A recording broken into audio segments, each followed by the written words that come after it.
जनसुरक्षा विधेयकावरून काँग्रेसचा विधिमंडळ गटनेता विजय वडेट्टीवार यांच्याकडे काँग्रेस हायकमांडकडून अहवाल मागवला गेलाय। जनसुरक्षा विधेयकाला सभागृहात विरोध का केला नाही अशी विचारणा वडेट्टीवार यांना केली होती। विधानसभेत जनसुरक्षा विधेयक पास होताना काँग्रेसकडून विरोध झाला नाही। कम्युनिस्ट पक्षाचे आमदार विनोद निकोले यांनी फक्त विरोध केला होता। एवढंच नाही तर पक्षाची भूमिका ही विधेयक पास झाल्यानंतर काँग्रेसच्या आमदारांना सांगण्यात आली। त्यामुळे हायकमांडने ही कारवाई केली आहे। मला हायकमांडची अजिबात कुठलीही नोटीस आलेली नाही। पहिला प्रश्न राहिला आहे की या संदर्भामध्ये ज्या काही मीडियामध्ये चर्चा झाल्या, ज्या दिवशी हे विधेयक आलंय त्या दिवशी बँकेची निवडणूक होती, त्यामुळे मी स्वतः उपस्थित होतो।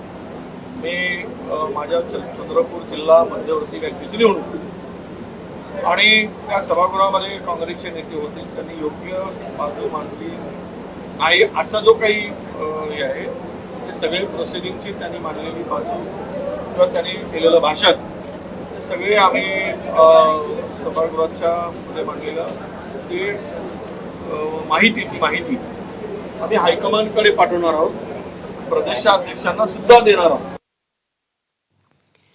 दरम्यान विरोधक किती शांत झाले हे दिसलं असा टोला आमदार अमोल मिटकरींनी लगावला। पाहूया।